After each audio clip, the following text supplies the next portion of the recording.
it took me a year, but I finally tracked one of these down for you. And if you've got something like a lakefront or seasonal site, you're going to want to see this. Welcome everybody, Josh, the RV Nerd of Bish's RV, back down here at Rockwood today. We're nosed right up in the front of their PDI facility today, where they were kind enough to bring in this big, beautiful front kitchen. This model came out last year, and I only got a quick preview of it, and people are like, holy crap, what was that thing? Can you please get us info on it? This thing is cool. So this is what Rockwood calls a signature series, what Flagstaff calls a classic. But in either case, by the way, Rockwood and Flagstaff are literally the same thing. Don't let somebody tell you otherwise. This is their top level travel trailer. And a lot of travel trailer builders don't make something quite on this level. It does all the Rockwood things and then some. Like, it's the dual composite walls, the all aluminum welded cage construction, the even under the bed is a welded aluminum cage, the holding tank heat pads, the better tires, the better suspension, the tire pressure monitoring. But this goes up another level by having like triple air capability, like a massive luxury fifth wheel, having a taller ceiling in here, having the Dexter tow assist system for anti-lock braking and electronic anti-sway. It does everything the other ones do and then some, including washer dryer prep up in that bedroom closet kind of area right here. It's a almost like an inverted triple slide. The layout reminds me more of like a Cedar Creek Lodge, like a destination trailer, but it's something where if you tow to a seasonal and then you tow back, or like maybe you do a Florida Midwestern sunbird, snowbird kind of arrangement, the better suspension, the better ride and handling, the better brake and tire package on this makes it feel like a portable park model to me, which is a very rare quality. Now, you have two big freaking super slides right on the nose of this thing, and it makes the frontal window coverage awesome, but it also means the hitch weight of this is pretty hefty. So we're talking serious truck accommodations here. Or call our team, and you don't even need a tow vehicle for this, depending on your scenario. We could just have a driver deliver it to your preferred site where you leave it there and don't have a truck payment. More on all that later. For now, let's get in there. There's a lot to cover. Now, unless something has changed, I'm trying to remember, and apologies, I see so many RVs, and I'm right on the cusp as I record this that the 26 stuff comes out, so sometimes there's some details that I haven't quite stumbled into yet. Either they offer a lighter and a darker interior, or Flagstaff and Rockwood have two different interiors, but they're the exact same build. I can't remember exactly which one is the case here. That is one of those things that has kind of morphed and changed over the years. But regardless, what are we looking at here? So basically what I'm saying is if you don't like the darker wood tones, there might be another option. We have an extra tall ceiling, and that is accomplished actually in two ways. First of all, I'm not using a fisheye wide-angle lens. They do have a bit of a barreled ceiling, and that's usually where a lot of manufacturers will stop. They actually went 6'9" sidewalls. The signature or classic series RVs that they make are 3 inches taller on the wall, and then they maintain that laminated aluminum structured barreled ceiling. And that opens it up in here just like crazy. You saw in the early flyby footage, I kind of flipped the camera around and you could see my stupid face looking at you. It works like it's fantastic. Anyway, these are dual air with triple air capability, and we are basically solid surface counters all the way through this sucker. Not just in the kitchen and the living room, but like in the bathroom, everywhere, basically. This front kitchen, though, I really like this thing. But man, there's a lot to cover here. Hold on, let me continue my sort of slow 360 spinnerator, and you might notice real quick. You're like, what is going on here? There's a hole in the RV. This cabinet actually is shared with an outside baggage door compartment. I think that'd be a really cool trash can space. We'll circle back on that a little bit more when we step outside. This has one of those kind of hybrid booth table things with a floating bench. I've stuffed the floating bench over here beside the hide-a-bed to kind of give you that ottoman sort of feel. But if you want 4 people around that table, the table does extend, and you can, still have room for just the 2 of you most of the time, and kick your feet up in front of the hide-a-bed. And the window coverage on this is just awesome. This is all campsite window coverage here. Plus you have the frontal window coverage. That's what I'm saying. If you have something like a lakeside site, holy crap, dude. This is awesome. And because we have taller ceilings, or taller sidewalls, we have taller slide heights, which allows for larger windows. And again, all focused and maximized on the camp side of the RV. And in the Signature series here, you get the dual section day and night shades. You can also get those dual shades on the upgrade package version of the Rockwood Ultra or Flagstaff Super series, but they're always going to be found on the Signatures and Classics. Working our way around over here a little bit. In our early footage, we kind of saw that hide-a-bed busted out open for you. I also demonstrated what I like to call the Deskertainment Center, because you've got that the floating chairs or the floating ottoman from the dinette. There's a table that basically extends out from above the fireplace right there, where if you just want a little, I don't know, setup space, if you're going to run a little laptop action, you could potentially use that smart TV Jumbotron as an additional monitor. There's some just interesting, cool options that you can kind of apply there. And the location of this hide-a-bed, again, as you saw in our earlier footage, is ideal for me because it doesn't block anything when it's open. Like if you wake up and you do happen to have an overnight guest, you can, walk through here, get to the front kitchen, get to your coffee. They can get back to the bathroom. Nobody ever has to really disturb anybody else, which I think is cool. Another little detail that I kind of like is the fact that you may have noticed we have that frontal sink mounted right in front of the windshield, which means this island doesn't have any plumbing stuck in it, which means it's just maximum countertop prep space. And because they made the TV float a little bit, they didn't go with like a televator situation. If you push that dual swing arm mount TV back a little bit, you actually could kind of use that as some additional prep space. And in fact, as we're busting open the kitchen stuff here, how about I actually do that instead of just talking about it? Because we're watching a video. Why talk about it when we could actually see it? You know what I mean? Because the ceilings are taller, they were able to throw some shelving up here and double that. It's a tiny little thing, but I always look for like little glitches. It's not necessarily like a fit and finish issue. It's just a conception item. That compartment, cabinet door kind of bumps into the window valance up there. It's not a big deal. It's just like, kind of thing. The floating padded top ottoman that we saw obviously has some storage. A cool thing that they do, you can't see it from here, they actually do have a powder-coated aluminum bracket on the back of that, so that if you do flip it over into dinette mode at the table, it doesn't scoot around on you. And I've not ever seen another manufacturer do that, which I thought was kind of interesting. Larger residential size microwave. Now, it's not like convection or anything, but you do have a full traditional propane oven right down below here. As we get ready to pivot around, a couple things. Obviously, first of all, larger oven that we're staring straight at. A bonus drawer right down there below that, which is always nice. They're very good about not wasting space. But notice how the pantry shelves don't come all the way to the front of the pantry. That's by design. They actually stop a little short at the bottom too. This is a massive indicator that someone who actually camps helped design this RV, because that's the perfect place to put a broom or a Swiffer or something when you're not using it. And that is a very useful thing that a lot of RV manufacturers just tend not to ever consider. So the actual features and function of this are very campsite ready. Now, just to help give you a size reference, that cushion pad for behind the floating ottoman that converts into the sort of dinette thing, I shoved that in this overhead cabinet space here.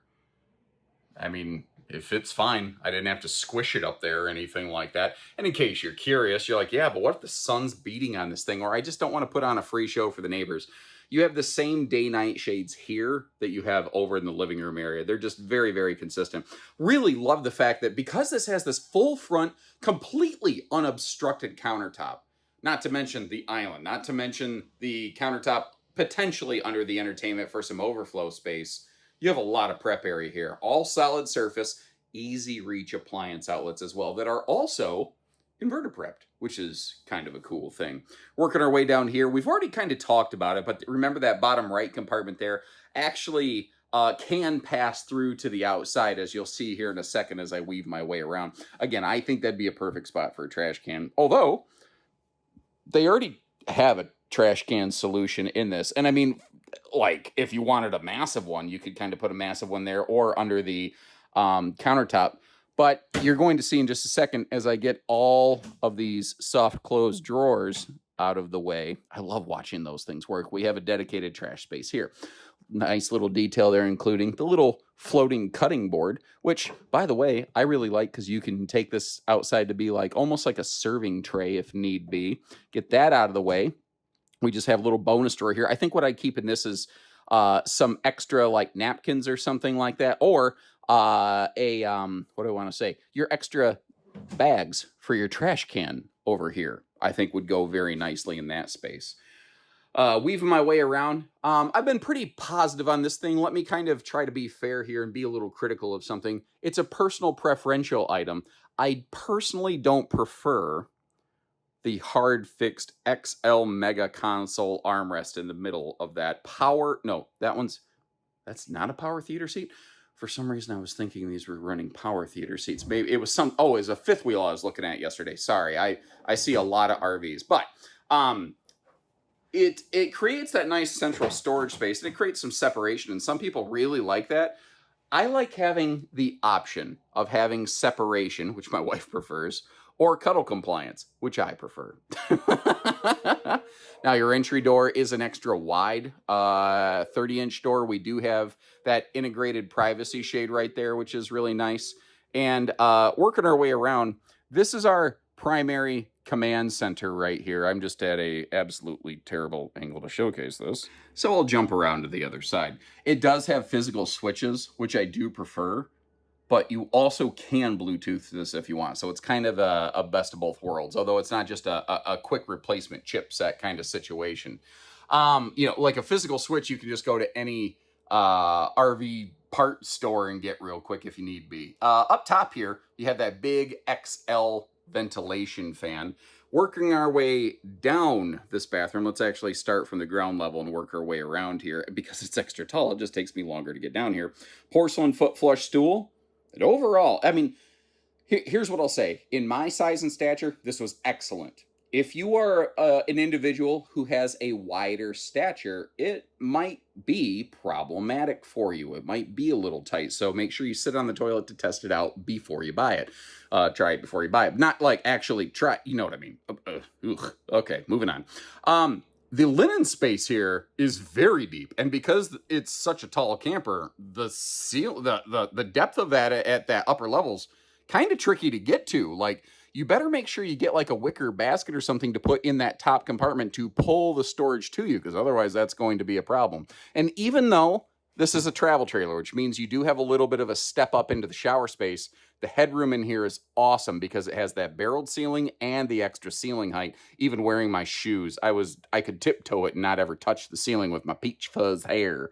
Still solid surface countertops, by the way, even here in the bathroom. And you can see how that shower does have a little corner shelf over there in case you need to sling your leg up to shave your shins or whatever the case might be. Working our way back here, very private rear bedroom. I will get you pivoted around the other direction here real quick. Again, you have dual air with triple air capability. So if you are in that Texas, Arizona kind of region, you can help keep this thing cooler. Not to mention, the really humid areas down south, in the southeast kind of section, you want the extra AC just for the dehumidification cooling effect. Right here, we're looking at the king bed. I believe there's a queen bed option and or capability. A couple little details. You see these little mini side stands in the bed slide itself. They do have some household outlets on them. It's kind of dark on dark. It's a little bit hard to see. And those lights that drop down, the base of those actually have some USB plugs on them. So you do have both types of power available in this bedroom without ever getting up. And there was this very brief period about a year or two ago where they stopped including like self-supporting overhead doors. People didn't like that. They very quickly re-implemented those. They found out that was juice that was worth the squeeze.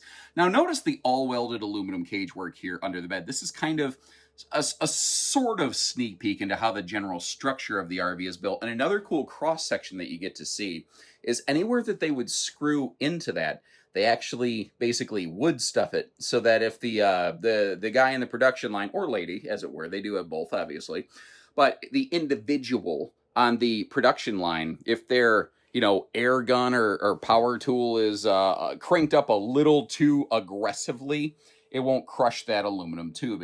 Also just gives the screws something better to bite into here. Now I'm gonna slide between the mattress and the wall over here, which you can probably hear my back scraping against it, which also helps to tell you that if you do want to, that was louder than I meant. If you do want to slide beside this bed, you do have to do a little bit of the travel trailer two-step to make that happen.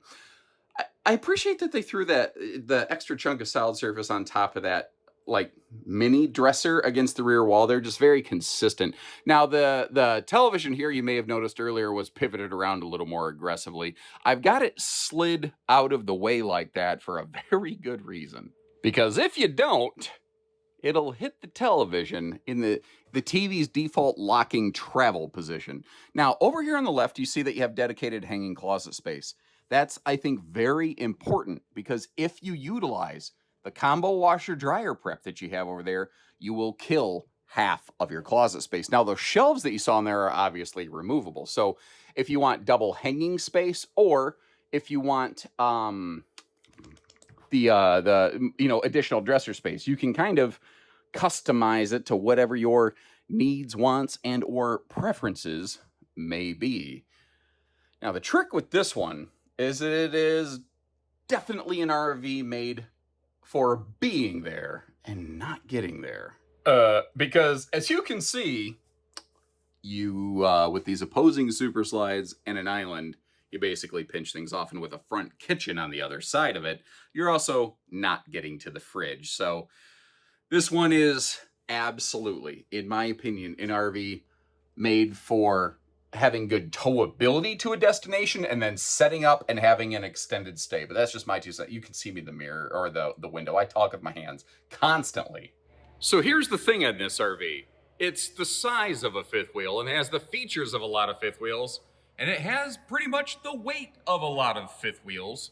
So you're definitely, I would think, minimum solid 3/4 ton pickup here, but also keep in mind the total length of this RV. Like, I'm having trouble getting the whole thing in frame and I'm shoved into the corner of this building here. A longer RV will more easily twist, wiggle, and pivot and push you around. Now, this RV has better suspension. It has electronic anti-sway and some other handy things, but it's a big rig.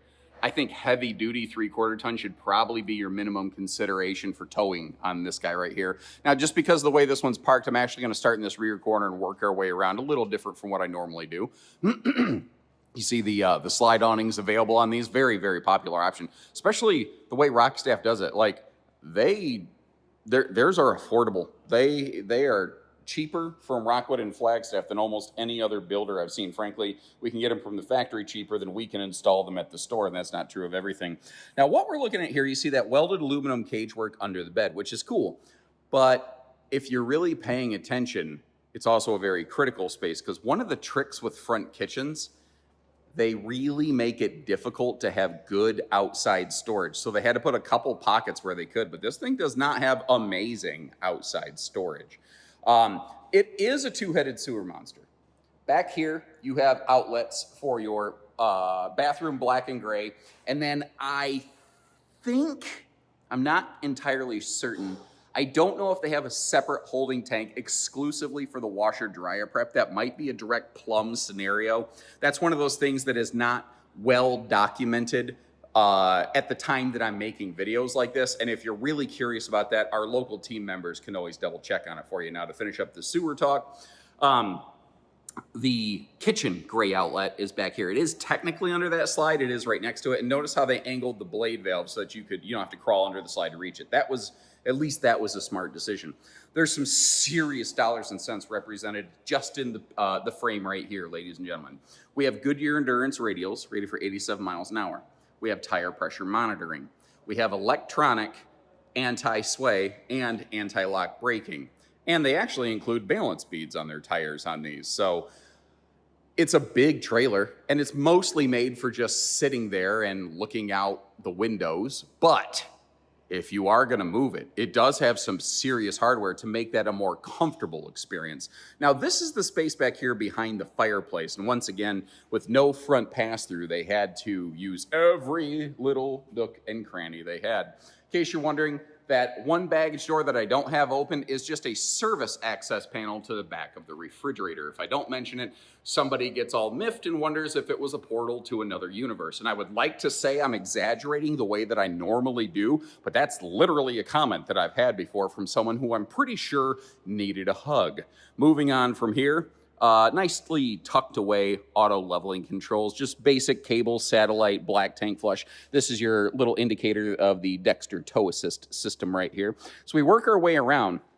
You see the 30-pound propane tanks, a lot of builders have gone to 20s, and this group has continued to stick with what they're doing.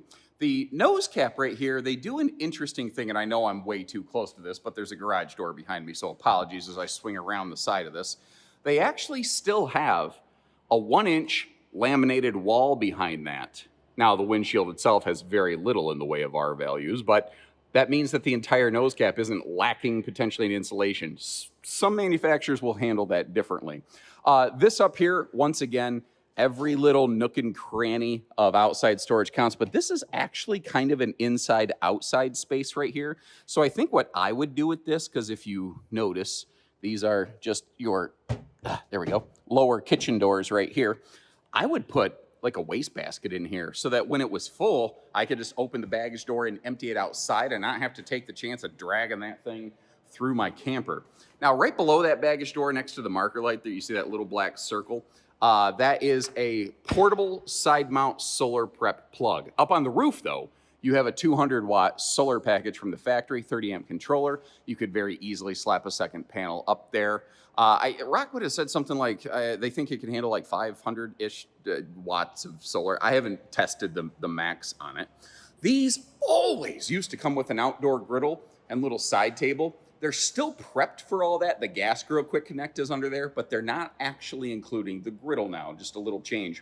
One other thing I want to mention on these steps, these are what I call the zero gravity steps, where if you notice, they're doing a little bit of that David Blaine teleport. So they have a gas strut that will self-support them. They've been changing over handle types. I've seen here in the early, I'm recording this days after the 2026 production has begun. I'm not sure when this video is going to come out. Sometimes there's quite a delay in there. But what I'm getting at is they have, there's a couple little tweaks that are kind of coming through. Once again, any little compartment they open up. That is a hot and cold outside utility shower. The sprayer hose thing is included. It's just stowed away. I think it was under the bed or something like that. You do have a 300-pound accessory hitch on the back.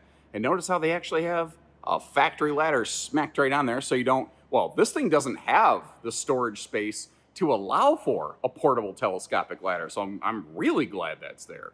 So thanks again for tuning in, everybody. I will leave you links in the video description on this one. I haven't seen where we've had it in stock at a lot of stores, but maybe that's something that we will be changing when this video comes out. I don't know. If you see that we don't have one in stock, we can absolutely get one for you. Again, either the Rockwood or the Flagstaff variety. The rock staves are all the same. And when you're ready, we're ready. And normally I'd love to say, here's some links to some other things that are similar. But again, unless you're talking like a destination trailer, there's not a lot else with this kind of layout, although there are certainly plenty of other flat deck, fifth wheel, big bed slide, triple slide trailers out there. Maybe I'll dig you up some links on those. I don't know. We'll see what I come up with. When you're ready, we're ready. So until next time, take care, stay safe, have fun, and happy camping, everyone.